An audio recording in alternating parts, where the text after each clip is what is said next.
Ya, kembali lagi di Newsroom pemirsa, kami masih membahas wajah baru Kabinet Indonesia Maju. Mas Irfan, sebelum jeda ya mengenai BUMN, seperti kita ketahui ya bahwa Erick Thohir kan sukses di media dan diharapkan dapat sekarang membawa BUMN di pasar global. Bagaimana pendapat Anda dan sekaligus harapan dengan terpilihnya Erick Thohir sebagai Menteri BUMN? Ya, Erick Thohir kita tahu reputasinya cukup baik di kancah internasional karena punya investasi di luar negeri tentang beberapa sektor, dan itu menjadi harapan kita untuk membawa BUMN kita ini ke kancah internasional. Yeah.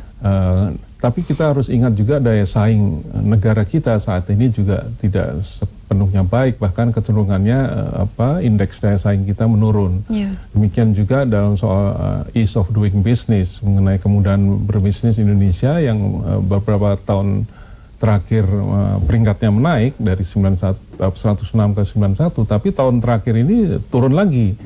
Jadi itu tantangan bagi Erick Thohir untuk bagaimana membawa BUMN kita ke kancah internasional. Tapi juga di samping itu ada ancaman mengenai peringkat hutang kita yang juga sangat mengkhawatirkan saat ini karena demikian besarnya beban yang harus ditanggung BUMN kita. Yeah. Terutama yang mendesak juga, yang bahkan kemarin tidak disinggung oleh Presiden ketika pelantikan kemarin soal korupsi. Kita tahu bahwa belakangan ini banyak sekali petinggi-petinggi BUMN yang terjaring oleh OTT KPK. Yeah. Itu juga PR besar bagi Erick Thohir. Di level Pak Erick Thohir sendiri kita tidak meragukan integritasnya, tapi kita tahu praktek-praktek rent seeking, praktek-praktek menjual pengaruh dan sebagainya di BUMN itu masih sangat kental. Yeah. Contohnya seperti PLN kemarin yang sekarang sampai duduk di meja hijau, itu juga tidak berarti Pak Sofyan Basir itu menikmati, tapi memberikan jalan, memberikan fasilitas, memberikan peluang untuk praktek-praktek gratifikasi dan sebagainya itu yang sangat mengganggu. Dan itu PR besar buat Pak Erick saat ini. Oke, Bu Siti, harapan tentang birokrasi Jokowi mengenai badan usaha serta pembangunan infrastruktur, sekaligus closing statement dilanjutkan Mas Irfan, singkat saja Bu. Iya, birokrasi. Jadi birokrasi itu, reformasi birokrasi masuk ke visi ya. Yeah. Visi besarnya Pak Jokowi yang disampaikan bulan Juli yang lalu. Jadi menjadi visi keempat. Jadi setelah melanjutkan pembangunan infrastruktur, lalu meningkatkan kualitas SDM dan investasi, ketiga, keempat adalah RBN ya. Jadi reformasi birokrasi. Jadi kalau menurut saya reformasi birokrasi ini harusnya dilakukan dengan penuh komitmen tinggi. Artinya apa? Artinya bahwa Pak Jokowi ketika mengatakan pangkas eselon 3-4 gitu, ini harus ada political will, political commitment, dan law enforcement. Artinya harus ada konsistensi tentang itu. Kalau itu halnya berarti tidak memunculkan fenomena baru tentang fragmentasi birokrasi.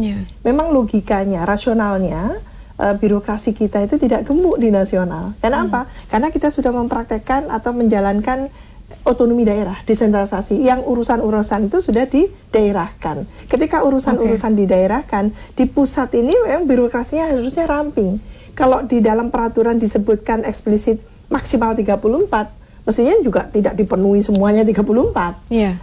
Itu saya pernah exercise itu tahun 2009 sekitar 21 kementerian lembaga gitu ya. Nah ini harapannya adalah di birokrasi internal, itu di internal birokrasi maksud saya, apa yang disebutkan oleh Pak Jokowi dengan memangkas eselon 3-4 itu berarti supaya tidak ada fragmentasi. Jadi ramping sehingga meja-mejanya gitu kan, ininya urusannya itu enggak berbelit-belit. Kita itu kan istilahnya kalau bisa disusahin ngapain dimudahkan kan gitu. Nah ini bagaimana membuat birokrasi kita sebagai gitu ya, roda pembangunan itu betul-betul transparan, akuntabel. Baik itu sistemnya maupun juga SDM birokratnya. Birokrasinya itu artinya aparatur sipil negaranya. Mas Irfan, mungkin harapan ke depan? Dengan... salah satu yang menjadi visi Presiden kemarin dikemukakan adalah soal transformasi ekonomi. pada intinya itu membawa ekonomi kita dari ekonomi konvensional yang selama ini menjadi ekonomi digital. Itu yang ditekankan oleh Presiden dengan tampilnya banyak figur-figur yang lebih bernuansa milenial begitu. Tapi kita harus ingat dan transformasi digital itu juga membutuhkan kesiapan SDM kita, SDM dan juga infrastruktur. Infrastruktur di sini kita harus bedakan bahwa infrastruktur itu ada yang tidak visible dan sekaligus tidak profitable, tapi ada juga infrastruktur yang visible tapi juga profitable, dan ada infrastruktur yang tidak visible tapi profitable. Itu yang harus bisa dibedakan satu sama lain sehingga ada fokus yang nyata dalam transformasi ekonomi ke depan. Oke, terima kasih Mas Irfan dan Bu Siti atas perbincangan hari ini.